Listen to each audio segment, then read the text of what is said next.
દુનિયામાં મૂર્ખ લોકો તો ઘણા હોય. આ મૂર્ખમાં પણ ઘણા મહામૂર્ખ હોય, એટલે કે એમની મૂર્ખતાની કોઈ સીમા ન હોય. આ સંદર્ભમાં એક વાર્તા યાદ આવે છે કે એક ગામ હતું.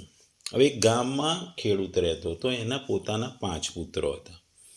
આ 5 પુત્રો આળસુ, કંઈ કામ કરવાનું ગમે નહીં, માત્ર રખડવાનું, ફરવાનું અને સારું ખાવા પીવાનું એમની ઈચ્છા, અને એ જ કરતા. ખેડૂત આખો દિવસ મહેનત કરતો. આ 5 પુત્રો ખેડૂતના એવા મૂર્ખા હતા, કારણ કે એ કૂતરાની પૂંછડી સીધી કરવાનો પ્રયત્ન કરે. એ વરસાદ પડે તો છોડવાને છત્રીથી ઢાંકીને એમને વરસાદથી બચાવવાનો પ્રયત્ન કરે. એ ચાંદાને, સૂર્યને પકડવાની કોશિશ કરે. એ લોકો પૈસા કમાવા માટે એ જમીનમાં પૈસા રોપી એનો છોડ પેદા થાય એના પ્રયાસનો કરે. આવા મૂર્ખ પુત્રોથી ખેડૂત ખૂબ દુઃખી હતો. એક વખત ખેડૂતે એના પુત્રોને નજીકના ગામમાં કામ માટે મોકલ્યા. ગામમાંથી બીજા ગામમાં જવાના રસ્તામાં એક જંગલ આવતું હતું. આ જંગલમાં ખૂબ જ હિંસક પશુઓ રહેતા હતા. એટલે પિતાએ આ 5 પુત્રોને કીધું, તમે સંભાળીને જજો અને પોતે 5 જણ જજો અને 5 પાછા આવજો. કામ માટે ગયા. કામ પતાવીને 5 પુત્રો પાછા આવ્યા. અંધારું થઈ ગયું. જંગલમાંથી પસાર થયા અને જંગલમાંથી લોકો કહેતા કે અહીંયા હિંસક પશુઓ કોકને ખાઈ જાય છે કે મનુષ્યને ખાઈ જાય છે. આ જાણીને દોડતા દોડતા 5 પુત્રો ઘરે અંધારું થતાં પાછા આવ્યા. પછી દરેક વ્યક્તિએ વિચાર્યું, એ દરેક 5 પુત્રોએ વિચાર્યું કે આપણે તો 5 જણ હતા, તો આપણે 5 પુત્રો પાછા આવ્યા. એટલે દરેક પુત્ર વારાફરતી ગણે. એ દરેક જણ ગણે તો એમને 4 જ જણની ગણતરી થાય. કારણ કે એ 5 જણ જ્યારે ગણતરી કરતા ત્યારે પોતાને ગણતા નહીં. એટલે પોતાના સિવાયના 4ને ગણે એટલે એ 4 જ થતા હતા.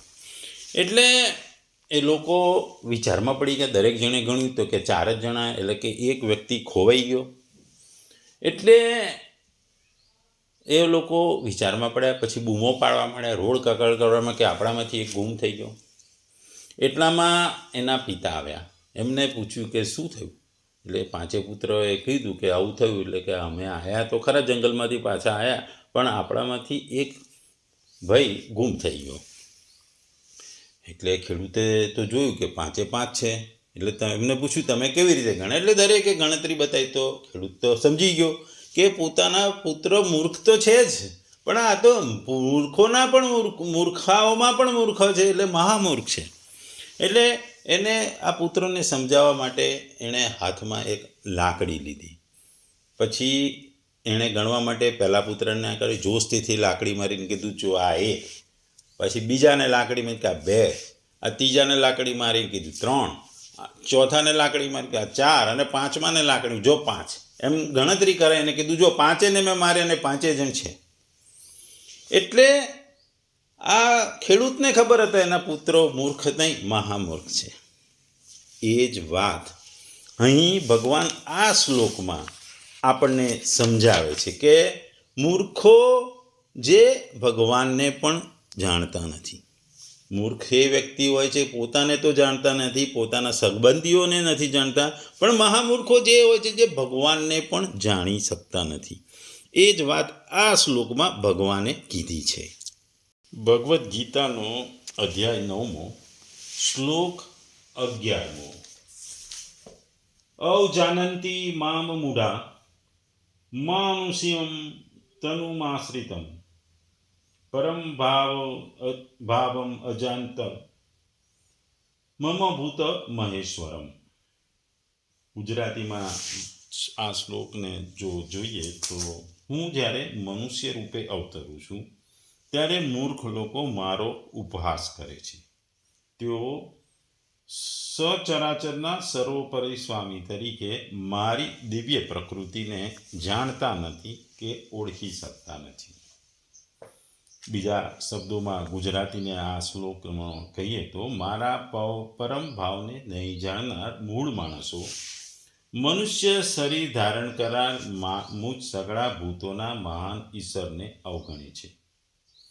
એટલે પોતાની યોગમાયાથી સંસારના ઉદ્ધારને અર્થે મનુષ્ય રૂપ સ્વરૂપે વિચરતા મુજ પરમેશ્વરને એક સામાન્ય માણસ ગણે છે.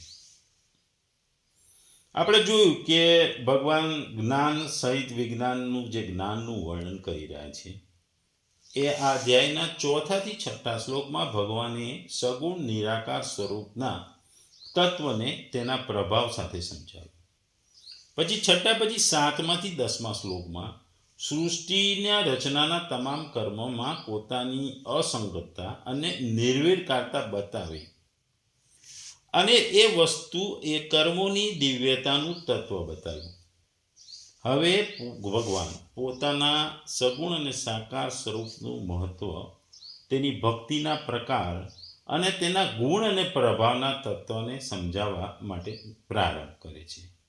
પરંતુ એ પ્રારંભ પહેલા આ 11મા અને 12મા શ્લોકમાં તે પ્રભાવને નહીં જાણનારા જે આસુરી પ્રકૃતિના મનુષ્યો છે એની વાત કરે છે, એની નિંદા કરે છે. આપણે બીજા અધ્યાયમાં જોયું હતું, આગળ બીજા ત્રીજા અધ્યાયમાં આપણે જોયું હતું કે જ્યારે પૃથ્વી પર પાપ વધી જાય છે, દુર્ગુણો વધી જાય છે, ત્યારે ભગવાન પોતે આ પૃથ્વી પર માનવ સ્વરૂપમાં અવતરે છે, મનુષ્ય શરીરમાં અવતરે છે. આપણા હિન્દુમાં વિષ્ણુ ભગવાન જે પાલનહાર છે એ જુદા જુદા સ્વરૂપોમાં અવતરે છે, એની વાત કરવામાં આવી છે. આ અવતરિત ભગવાનને લોકો ઓળખી શકતા નથી. આ અવતરિત ભગવાનને લોકો ભગવાન માનતા નથી, લોકો ઈશ્વર માનતા નથી. ઘણા કૃષ્ણ ભગવાનને યોગી માનતા હતા, રામને એક સામાન્ય પુરુષ માનતા હતા. ઇવન આપણે જોયું કે કૃષ્ણ ભગવાનને માતા પિતાને પણ ખબર નથી કે આ ભગવાન એમના કોખે જન્મ લઈ રહ્યા છે. રામના અવતારની વાત પણ, રામ જન્મશે એની વાત 12 ઋષિઓ સિવાય કોઈને ખબર નથી. 12 ઋષિઓએ ને જ ખબર હતી કે તે દશરથ પુત્ર તરીકે જન્મશે. એટલે ભગવાન અવતાર તો લે છે, એ અવતાર મનુષ્યો માટે લે છે, મનુષ્યના સારા કર્મો માટે લે છે. પણ આ જ મનુષ્ય અને આ મનુષ્યમાં કેટલાક લોકો ભગવાનને ઓળખી શકતા નથી. આપણે મહાભારતમાં જોયું છે કે દુર્યોધન છે, શકુની છે, એ લોકો કૃષ્ણ ભગવાનને ઓળખી શક્યા નહોતા કે આ અવતારિત પુરુષ છે, આ વિષ્ણુનો અવતાર છે. રાવણને પણ રામના વિશે ખબર નથી કે રામ એ વિષ્ણુનો અવતાર છે. એટલે લોકો જ્યારે પોતાની ઘમંડમાં, પોતાની મહાનતામાં એટલા બધા ઓતપ્રોત થઈ જાય છે, એ બાજુમાં રહેલા ભગવાનને પણ ઓળખી શકતા નથી. એ વાત આ શ્લોકમાં ભગવાન કરી રહ્યા છે. ભગવાને આ શ્લોકમાં ઘણા બધા શબ્દો વાપર્યા છે. મૂઢા શબ્દ છે, ભૂત મહેશ્વરમ છે. આ તમામ શબ્દોનું બહુ મહત્વ છે. ભૂત મહેશ્વર એટલે કે સર્વોપરી સ્વામી, દરેક વસ્તુઓના સર્વોપરી સ્વામી એટલે ભૂત મહેશ ઈશ્વરમ, ભૂત પ્લસ મહા ઈશ્વરમ. આ સમસ્ત જીવોના સ્વામી છે. ભગવદ્ ગીતાના કેટલાય શ્લોકોમાં ભગવાને પોતાને જુદા જુદા મહેશ્વરમ તરીકે ઓળખ્યા છે. લોક મહેશ્વરમ, સર્વલોક મહેશ્વરમ, ભૂત મહેશ્વરમ. એટલે ભગવાને પોતાની વાત માટે આ ભૂત મહેશ્વરમ શબ્દ વાપર્યો છે. અહીં ભગવાને પરમ ભાવની વિશેષણ સાથે ભાવમ, પરમ ભાવમ એ શબ્દ સમજાવ્યો છે. 4 થી 6 શ્લોકમાં જે ભગવાનના સર્વ વ્યાપકતાનું વર્ણન કરવામાં આવ્યું હતું, જેને ઐશ્વર્યો કહ્યો હતો, અને 7મા અધ્યાયના 24મા શ્લોકમાં જે પરમ ભાવને નહીં જાણવાની વાત કરી હતી, તે ભગવાનના સર્વોત્તમ પ્રભાવ માટે અહીં પરમ વિશેષણની સાથે ભાવમ પદ વાપરવામાં આવ્યું છે.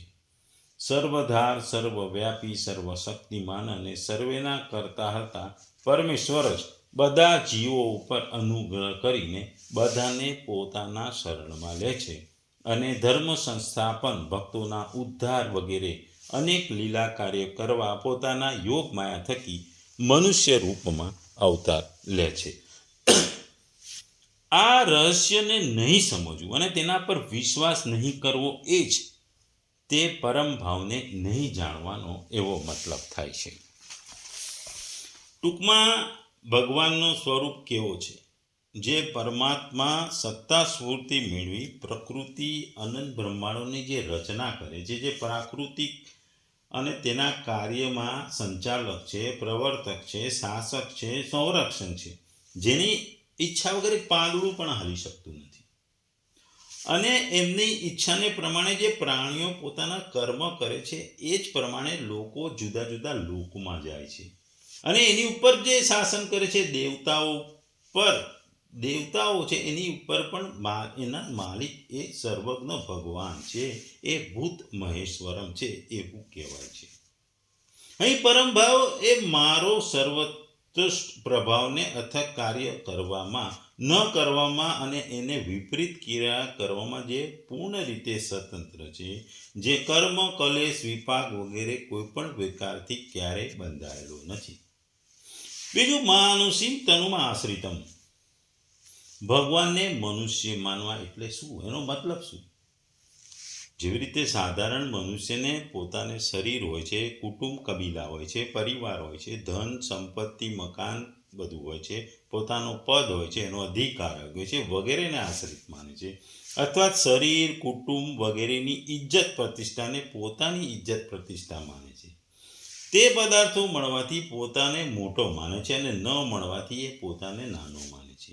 અને જેવી રીતે સાધારણ પ્રાણીઓ પણ પહેલાં પણ પ્રગટ ન હતા, વચમાં પ્રગટ થઈ જાય છે અને અંતમાં ફરી અપ્રગટ થાય છે, જે ગીતાના આપણને બીજા અધ્યાયના 28 શ્લોકમાં કહ્યું હતું. તેવી જ રીતે તેઓ મને તેમના જેવો સાધારણ મનુષ્ય માને છે. તેઓ મને મનુષ્ય શરીર ધારણ કરેલાને તેમના જેવા શરીરવાળો માને છે. એટલે મનુષ્ય જેવો જ ગણે છે, એને પરમેશ્વર કે ઈશ્વર તરીકે ઓળખી શકતા નથી. ભગવાન સામાન્ય રીતે શરીરને આશ્રિત નથી હોતા. શરીરને આશ્રિત તો તેવો જ હોય કે જેઓ કર્મ ફળ ભોગને માટે પૂર્વવત કર્મોને અનુસાર શરીર મળે છે. ભગવાન શરીરને એટલે જ માટે કે એમને કર્મોના ફળ સાથે કોઈ લેવા દેવા હોતા નથી, એમને કર્મ બાંધતું નથી. એ આપણે આગળ જાણ્યું હતું.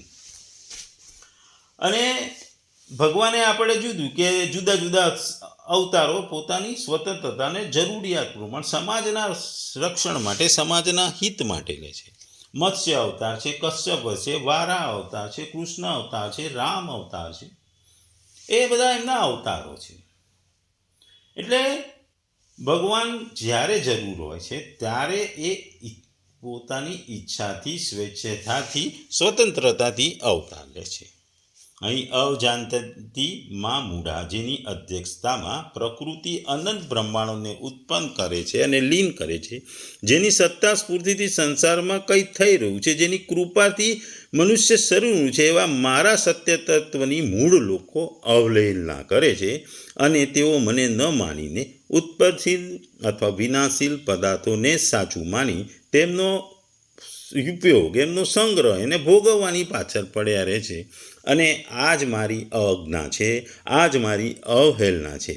આવા અવહેલનારા કરનારા વ્યક્તિઓ અથવા જે મને ઓળખી શકતા નથી, મારા સ્વરૂપને નહીં ઓળખી શકતા, મારા મનુષ્ય અવતારને જાણી શકતા નથી, દુર્યોધન જેવા હોય, શકુની જેવા હોય, એના માટે ભગવાને અહીં મૂઢા શબ્દ વાપર્યો છે કે આ મૂર્ખો છે, આ મહામૂર્ખો છે, જેઓ મારા મનુષ્ય અવતારનું કારણ નથી જાણતા, મારા મનુષ્ય અવતારને જાણી શકતા નથી, અને આ અવતાર મેં શાના માટે લીધો છું એ રીતે પણ મને ઓળખી શકતા નથી. એના માટે કહ્યું છે.